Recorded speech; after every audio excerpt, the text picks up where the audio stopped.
कोकणातील प्रत्येक अपडेट जाणून घेण्यासाठी आजच माझे कोकणच्या सोशल मीडिया प्लॅटफॉर्मला लाईक, फॉलो आणि सबस्क्राईब करा। दरवर्षी चिपळूणला भेडसावणाऱ्या पुराच्या प्रश्नाबाबत नागरिकांकडून सूचना मिळाव्यात यासाठी चिपळूण तहसीलदार कार्यालय, चिपळूण उपविभागीय कार्यालय आणि चिपळूण नगर परिषद यांची आपत्ती व्यवस्थापनासंदर्भातील महत्त्वाची बैठक पार पडली। शहरातील इंदिरा गांधी सांस्कृतिक केंद्रामध्ये आयोजित बैठकीला चिपळूण बचाव समिती, अनेक व्यापारी आणि नागरिक उपस्थित होते।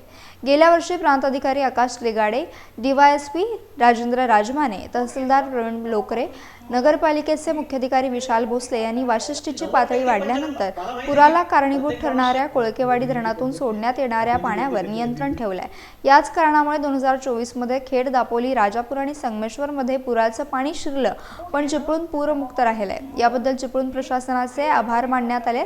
या बैठकीमध्ये उपस्थित नागरिकांकडून मिळालेल्या सूचना घेऊन त्यासाठी विविध ठिकाणी पाहणी होणार आहे। 2 महिन्याचा कालावधी हातात असल्यामुळे योग्य उपाययोजना करता येतील असा ठाम विश्वास चिपळूण प्रशासनातर्फे व्यक्त करण्यात आला आहे। या बैठकीला प्रांत अधिकारी आकाश लिगाडे, तहसीलदार प्रवीण लोकरे, DYSP राजेंद्र राजमाने, मुख्याधिकारी विशाल भोसले आणि प्रशासकीय अधिकारी मंगेश पेढामकर यांसह इतर अधिकारी कर्मचारी उपस्थित होते।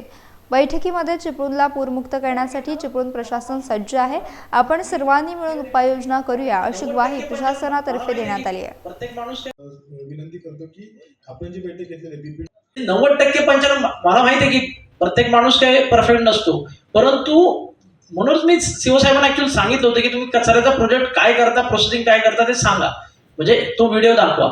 ऍक्च्युअली तुम्ही जर बाहेर फिरला ना, ठीक आहे काही भागात होत असावं, मी नाही म्हणत नाही, परंतु तुम्ही इतर शहराच्या तुलनेत जर चिपळूणमध्ये फिरला तर ती स्वच्छता आहेच ना, हे नाकारता येणार नाही ना। ज्या ठिकाणी खरंच प्रॉब्लेम आहे, त्यांच्या पान गल्लीचा आहे, त्यांचा एक भोगाळ्यातलं गटर आहे, आम्ही स्वतः पाहणी करतो, त्याच्यात काय काय करता येईल ह्या सूचना ऐकण्यासाठीच हवे।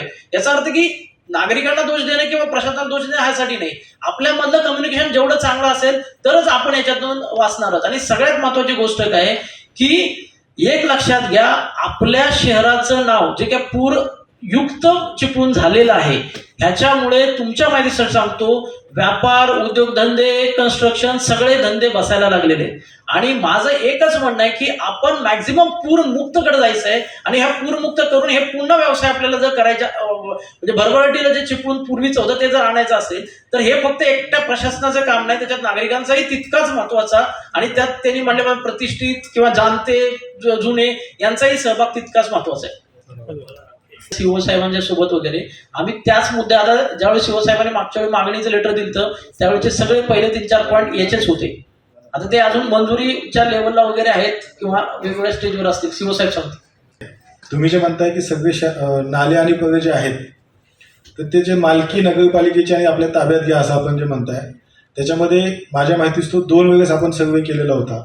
आणि याच्यामध्ये काय आहे की आपल्याला माहिती आहे की हे खाजगी जागेतून जात असल्याने त्याच्यामध्ये जे जागा मालक आहेत आणि त्या सगळ्यांचा जो डाटा आपल्याला लागतो, जी सहमती लागते ती न मिळाल्याने 2 वेळेस हा प्रयोग तुम्ही जसं सांगताय की तुम्ही जेव्हापासून नगरसेवक होता तेव्हापासून तो झाला आणि तो सक्सेस झालेला नाही। तेव्हा आता आपण असं केलेलं आहे की DP प्लॅनमध्ये जे नाले दिसत आहेत आणि ज्या साईजचे आहेत, आता त्याच्यात काय आहे की DP प्लॅनमध्ये नाला दिसतो पण त्याची साईज टाकलेली नाही आहे। किमान आम्ही असं डिसिजन घेतलेलं आहे की जरी ते आपल्या मालकीचे करून घेता नाही आले तर किमान त्याची साईज तरी त्या DP प्लॅनमध्ये त्याची नोंदवून घेऊयात की किती रुंदीचा आणि किती लांबीचा तो नाला तिथे आहे। हे आता आपण चालू केलेलं आहे। तशा सूचना मी दिलेल्या आहेत की आपण जेवढी साईज आहे तेवढी साईज टाकून घेऊयात। मालकीचं करण्यासाठी पुन्हा मालकी म्हटलं की पुन्हा भूसंपादन, त्या जमिनीचा मोबदला किंवा TDR या गोष्टी येतात। आणि एक तर पहिली गोष्ट हीच क्लिअर होत नाही की त्याचे मालक कोण, आणि मालक क्लिअर झाले तर मग त्याची सहमती मिळत नाही। हा आपला जुना अनुभव आहे, तेव्हा आपण हे नोंदवून घेतोय। दुसरी गोष्ट, जर DPDCतून जो निधी मागतो तो फक्त आपण यावेळेस साहेबांनी सूचना केली ॲक्च्युली प्रांत साहेबांनीच की आपण सुशोभीकरणाची कामं थोडी थांबूयात आणि जे कायमस्वरूपी आपल्याला जिप्सी कॉर्नर असेल, आनंद आईस फॅक्टरी असेल, वडनाका असेल किंवा बाजारपेठेतले जे विषय आहेत भाजी मंडईचे इथले, इथे जे कायमस्वरूपी आपल्याला पाण्याची अडचण येते की थोडा पाऊस झाला की तिथे पाणी येतं, याच्यावर आपण काम केलं पाहिजे। बस स्टँडच्या भागामध्ये देखील तशी कंडिशन घडते, तोच निधी मागणीचा प्रस्ताव आपण पाठवलेला आहे। या 25-26च्या DPDC मध्ये तो मंजूर होईल असं आपल्याला साहेबांनी देखील आश्वस्त केलेलं आहे। 3-4 तास लाईट आमच्या बाजारपेठेत नव्हता आणि प्रत्येक वेळेला MSCBचं उत्तर हे ठराविकच असतं आणि त्यामुळे आमचा व्यापार सगळा ठप्प होतो। आणि त्या संदर्भात आपण या ठिकाणी प्रांसाहेब नोंद घ्यावी आणि दुपारच्या मीटिंगमध्ये हा विषय विचारावा. कारण पावसाळ्यामध्ये व्यापाऱ्यांचे व्यापार हे चालू असतात, बंधन असतात, तेव्हा वीज सुद्धा आम्हाला तिथे 24 तास मिळाली पाहिजे. हा एक विषय आहे. त्या दिवशी उदयवतारींचा एक नेहमीचा विषय असतो आणि तो बरोबर आहे की आपल्या चिपळूण शहरामध्ये शिवनदी वाहते. आज आपण काही प्रमाणामध्ये वाशिष्ठीचं काही काळाचं प्रमाण हे काढतोय. आम्हाला माहिती नाही ह्याची काही मिटिंग झाली काही मला माहिती नाही. चिपळूण बाजार समिती आणि पाटबंधारे आम्ही मागतोय पण ती काही मिटिंग होत नाही. साहेब आपल्याला माहिती आहे प्रांतसाहेब, पण शिवनदीचा विषय जो गाळाचा आहे त्याचं यंदा काय आपण करणार आहोत. एक चांगलं आहे की यंदा तुम्ही ही लवकर बैठक घेतलेली आहे. मार्च संपतोय, एप्रिल सुरू होतोय, म्हणजे अजून 2 महिने आपल्या अंगावरती आहेत.